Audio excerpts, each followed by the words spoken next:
Hello everyone, welcome to another video in this full stack Flutter development series.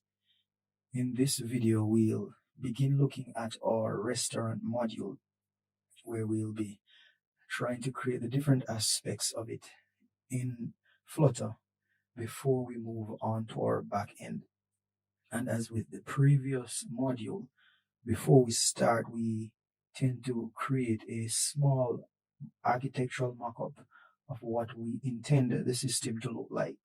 So as you can see here, we have just 3 layers here with a couple of objects, and this is not a final architecture but just some directive, and things might change as we get into the module more and more.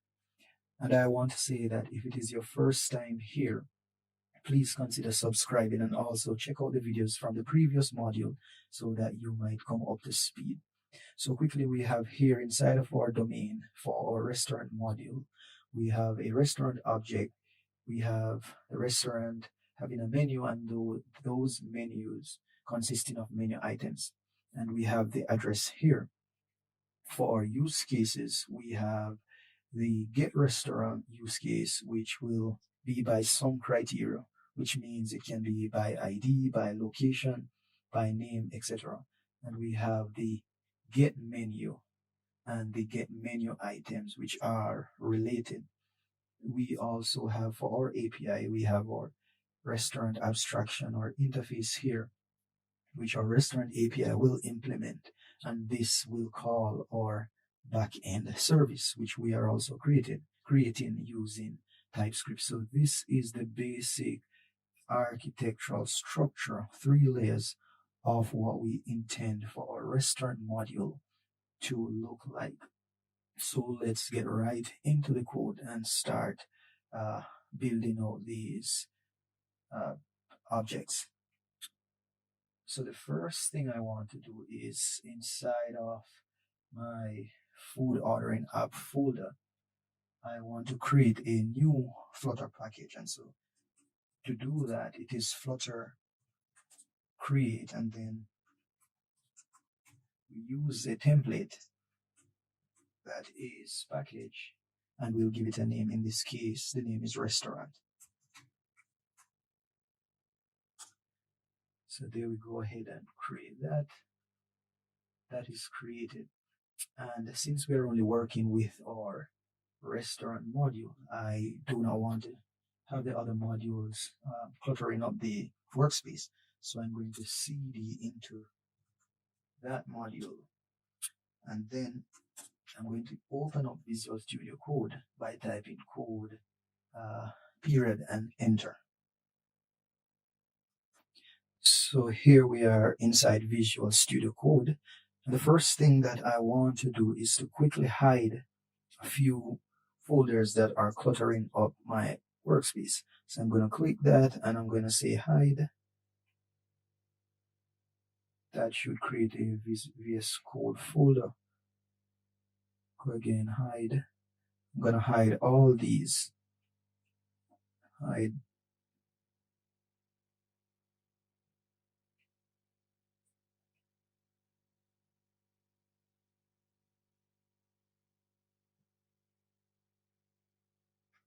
I'm going to hide all those, and then I'm going to add 2 packages quickly. I'm going to add I'm going to search PubSpec assist. I'm going to search for the HTT package. I'm going to add that, and I'm going to add also the Mockito package for my test. And this I am going to move this down into the dev dependencies.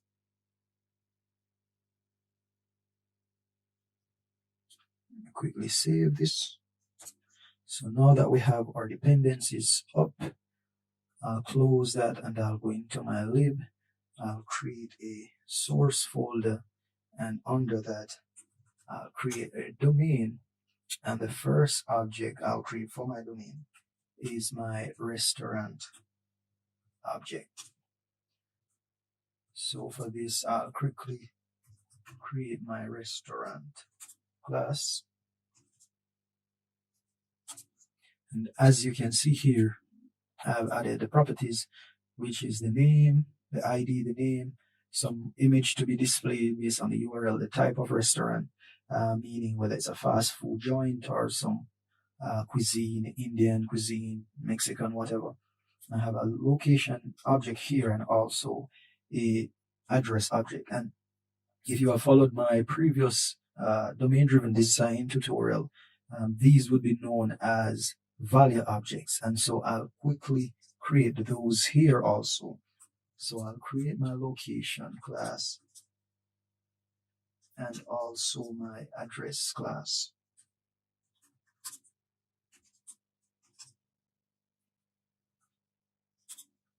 Now the location is quite simple. It is just the longitude and the latitude, which will be stored for geolocation using the Google Maps API.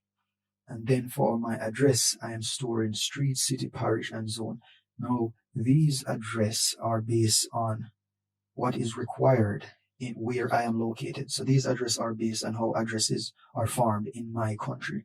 Now you would have to create those addresses based on how the address is formed in your country. So these are the fields that are required where I am located. Now, this is my restaurant and with all its properties.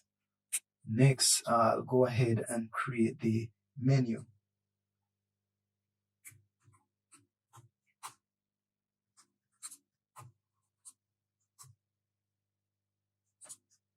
So for my menu, these are the properties that I am storing. The ID, the name, a description for the menu again, a display image based on the URL we're storing, and also a set of menu items, which I'll create here.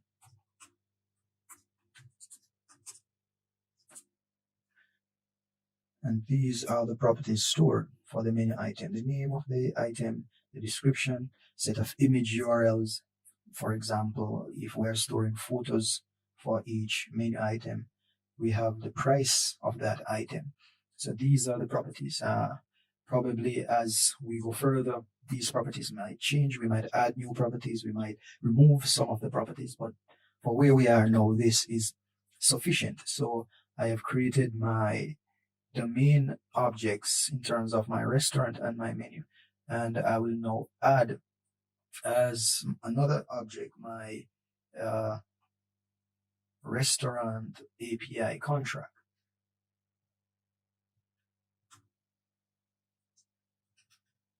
Well, I will not add it as a part of the domain actually, but I'll create another folder and I'll call that folder API. And there I'll create the API contract and also the restaurant API itself, which will implement the contract. So for my contract, I am going to create an abstract class, iRestaurant API. And I'm going to have a set of methods. First method I want is one that get all restaurants. And since we are building for mobile and we do not want to load all the restaurants all at once when we call get all restaurant, what I'm going to do, I'm going to pass in here a integer, which is a page number. So this page number will decide what is loaded in terms of the next page. So this will be configured in the API or the back end so that it can fetch the restaurants based on pages. And each page might have, for example, 10, 20, 30 restaurants. So we can fetch 30 restaurants at a time. And as the person scrolls through, we can fetch more restaurants, but not all at the same time, given that would consume a lot of data and might possibly cause log or lagging in the app. So I want to get all restaurants. This will return a future. This future will be a list of restaurants.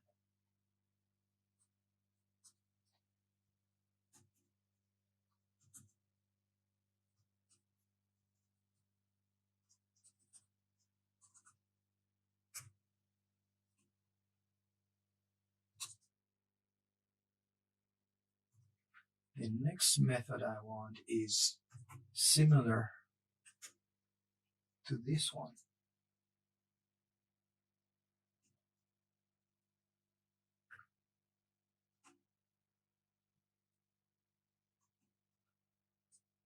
But instead, this one is going to say get restaurant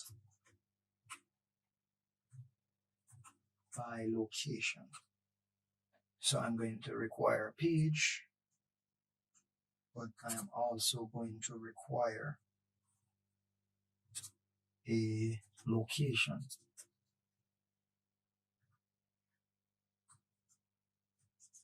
That will also return a list of restaurants. The next method I want is this also is pretty similar to this. So I'll then copy this quickly and change the name to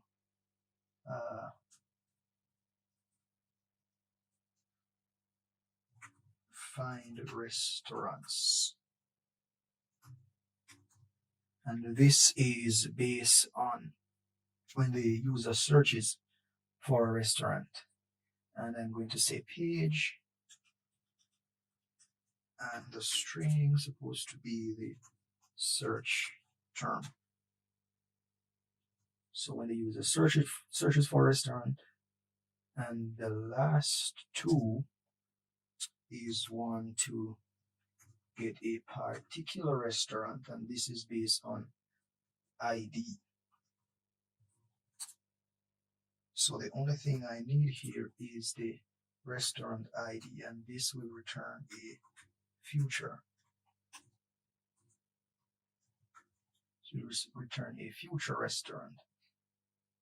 And the last one is this one is get restaurant menu, and this one I'm going to pass in the restaurant ID. So you pass in the restaurant ID, and there we have the, so that we can get the restaurant menu. Now for the implementation of our restaurant API itself,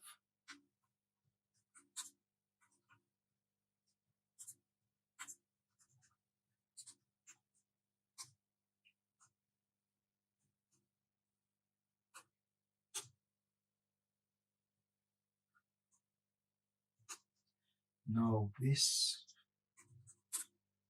is gonna accept the client, in this case the HTTP client,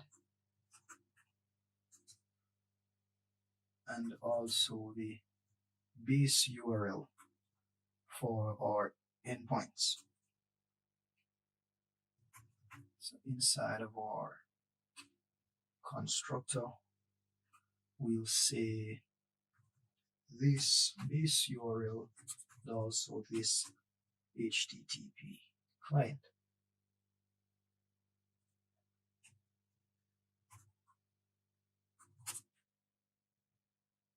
Now this client comes from the HTTP library or package, so I'm just going to say HTTP dart. There we have our client. Now, in order to create our APIs, I am going to go ahead, split this screen, and on one side I want to create some tests. So here I'm going to say API, then I'm going to say restaurant API tests, and I'm going to open that. So now we can write our tests as we create or build out our API calls.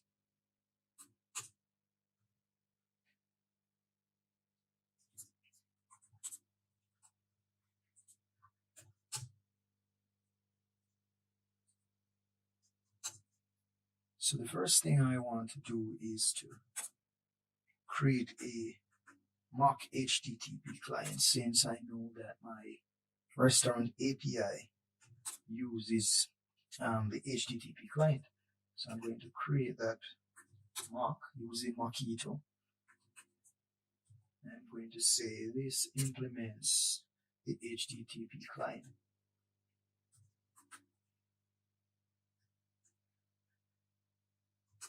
Now let me quickly import these. So I'll import HTTP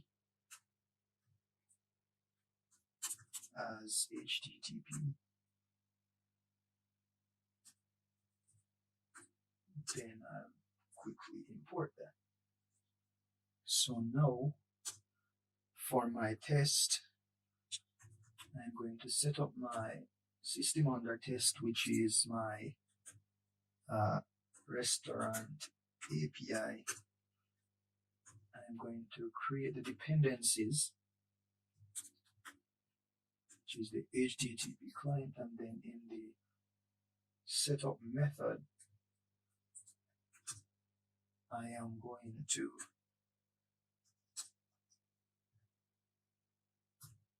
configure those.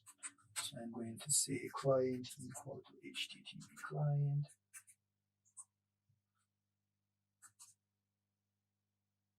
Then SUT equal to new restaurant API, and I'm going to pass in the base URL and also the client.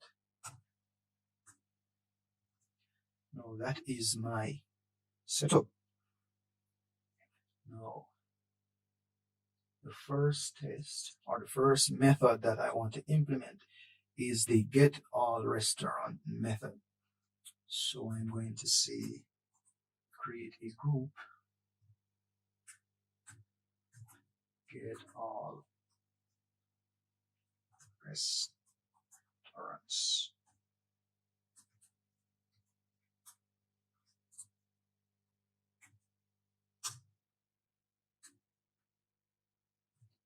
And for the first test, I want to say that it returns an empty list when no restaurants are found. So this must return an empty list. So I'm going to configure the test. So I'm going to stop the get method, which is the client get. I'm going to stop that method so that whenever it is called, then it will return a empty list. So in this case, I want it to return a HTTP response, and that response will have a JSON object, which is JSON encode, and the object will be type string restaurants. That will be empty list.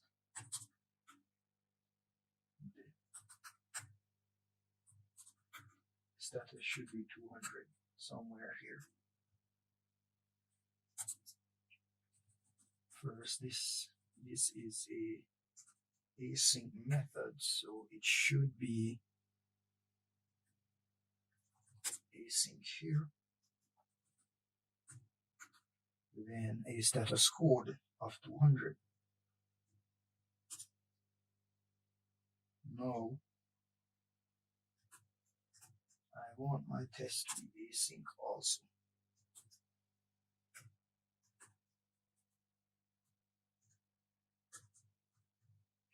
So then I'm going to say that the result should be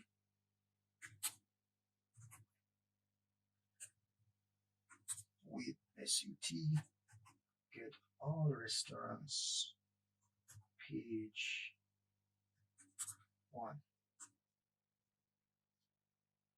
So now I'm going to assert, which is to expect that the results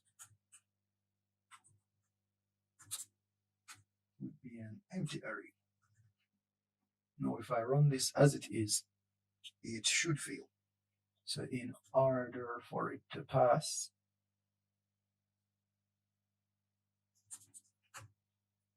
I'm going to find the get all restaurant method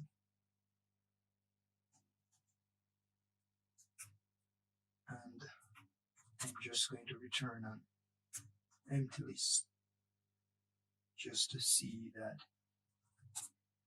everything is working as it should.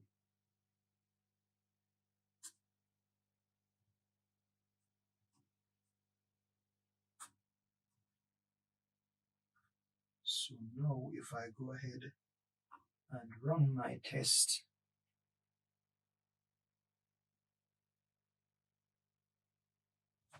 so as you can see, the test is passing, but that surely is not the right way, because if I should write another test, for example, if I should say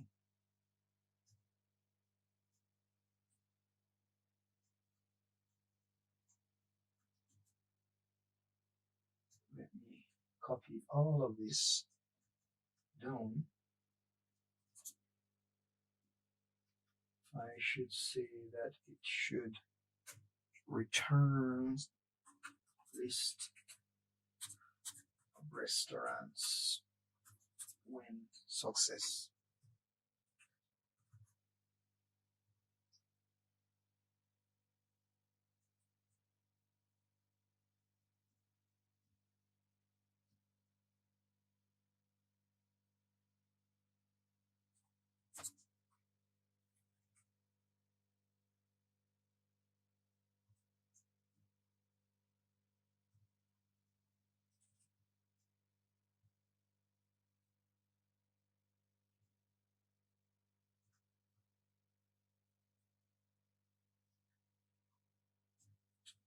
Here I should return a list of restaurants. So I'm going to create a JSON method that returns a list of JSON objects based on the restaurants. So I'm going to say restaurant JSON.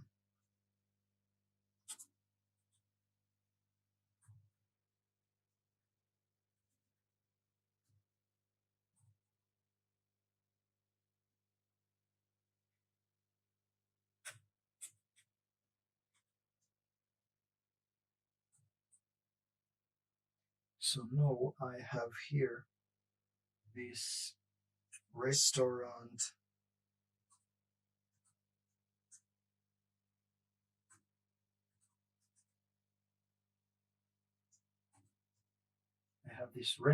JSON method, and pretty much what it does is it returns a list of restaurants.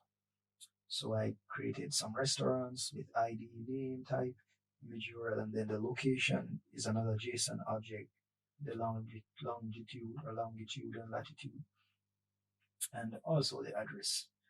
And I have 2 restaurants, returning an array here of 2 restaurants. So if I should go back and run this single test, then it surely will give a failure. Well, as it stands, it passed since I have not changed this, but result is not empty. So now if I go ahead and run that again, as you can see, the test is failing because it's not empty. So we need to work out or get all restaurants to ensure that these conditions are passing.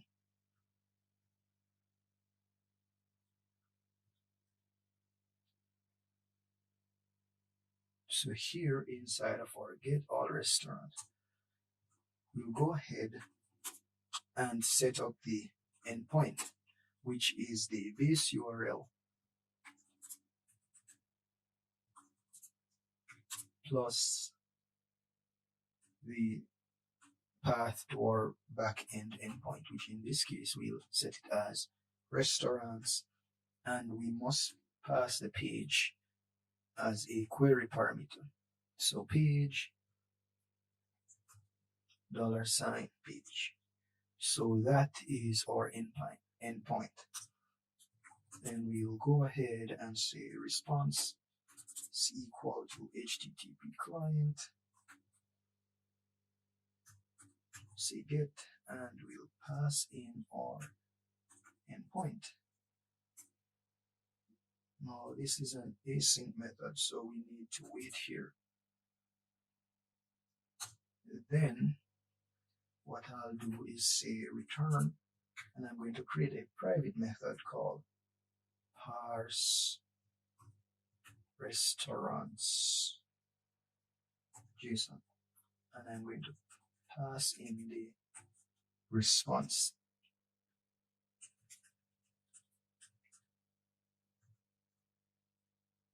So let me go ahead and create that method.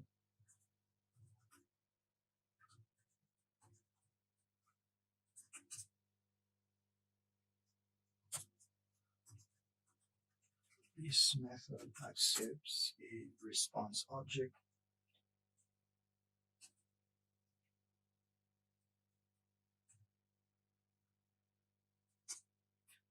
And now I'm going to say if the response, if the status code of that response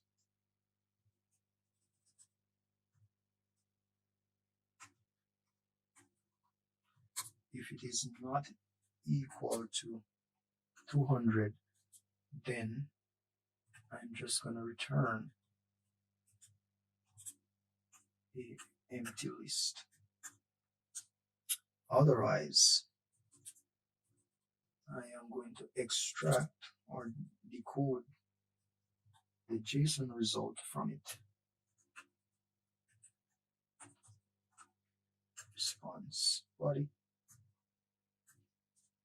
Then I am going to return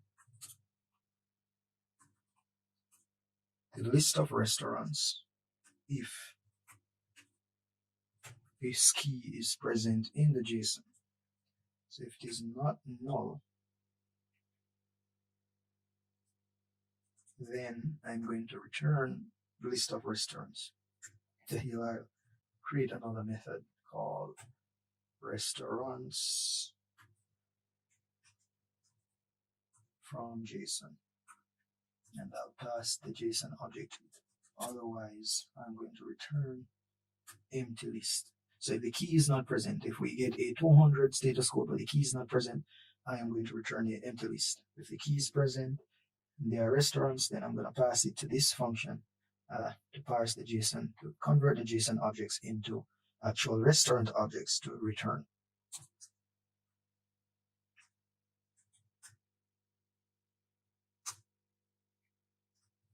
So let me create this method, restaurants from JSON. This accept the JSON object, which is of type string, dynamic. Now this method returns a list of restaurants.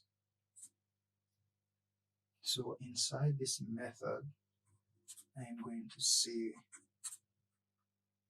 restaurants equal JSON and pass in the key. In this case, again, the key is restaurant, so that should extract a list of restaurant maps or JSON objects. And then I'm going to say return this list of maps known as restaurants. I'm going to say map to convert it into something else or to transform it. And here I am going to pass it to a mapper with a function called from JSON, and this should take the JSON object, maps it, or create a restaurant object from it. So what I'm going to do is to create a new file inside of my API folder, and I'm going to call it mapper. And if you're wondering what I just did, I have this extension called advanced new file, where I can simply use Command Alt and N to create a new file in the directory that I am currently in. So that's what I've done. So I'll go ahead and create this mapper. And so I'm going to say class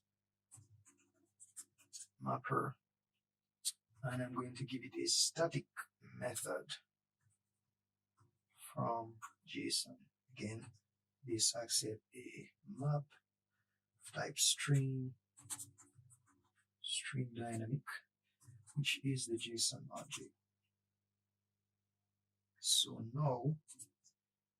what I have done is to create a new restaurant object from my JSON object. So a new restaurant object, and set all the properties to the values from the JSON. So ID name, type, the image URL here, and then for location, create a new location object, get the latitude from the JSON here, get the longitude also from the JSON, and the same thing with the address. And as you can see here, since this is optional, I say if it is not present, then pass an empty string. And the same thing with zone, since where I am zone is optional, so that can be an empty string. So that is our from JSON inside of our mapper. So if I go back here, I simply import my mapper. I want to change all these to relative path.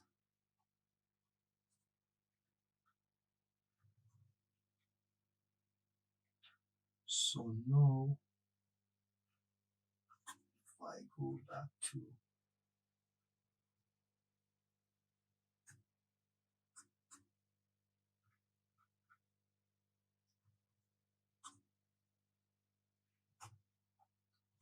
line 47, back to my map here, then as you can see, that is working as it should. This should be null. That is working as it should. So if I go here and run both of my tests, then I expect them to be passing. So let's go ahead and run those. And as you can see, we are getting an issue here about subtypes. So let me kill the test, and I think the problem is here, should be to this. Just go ahead, run the test again. Still stumble up on an issue.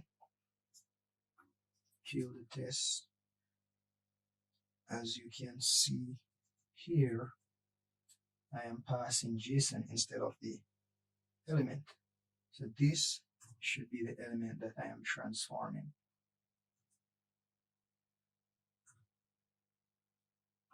Just run the test again. As you can see, I'm still getting that error. It's a casting error. So let us go ahead and cast this to type restaurant. If I run the tests again, so now I have my tests passing. So we have created our get restaurants API and we have written tests for those. I want to write one last test before I end this video since it's getting pretty long. Let me apologize for the font size. I did not realize that I didn't change the font size up until now, so I apologize guys for the small font size that I've been using. So I just want to write one last test before I finish up this video. I'm just going to copy this down.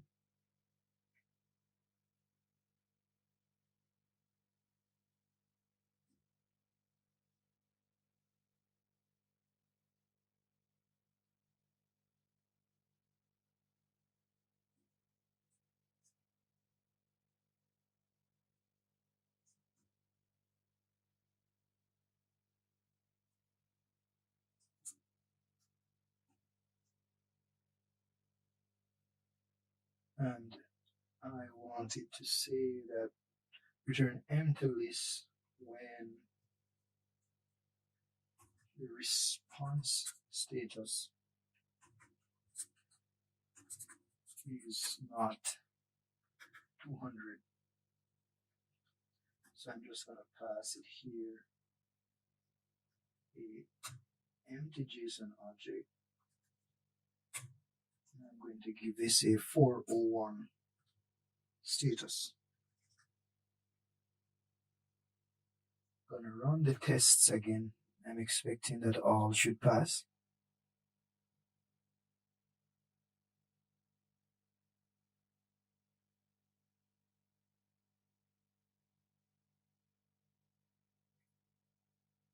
We're having an issue here. So let us check that out right here. So one of our tests, that last one that we just wrote, is failing with this error, dynamic list type. And I believe it's because here the method is returning type dynamic instead of list of restaurant. So if I change it to that, cancel that test, go ahead and run the test again, then all should be well.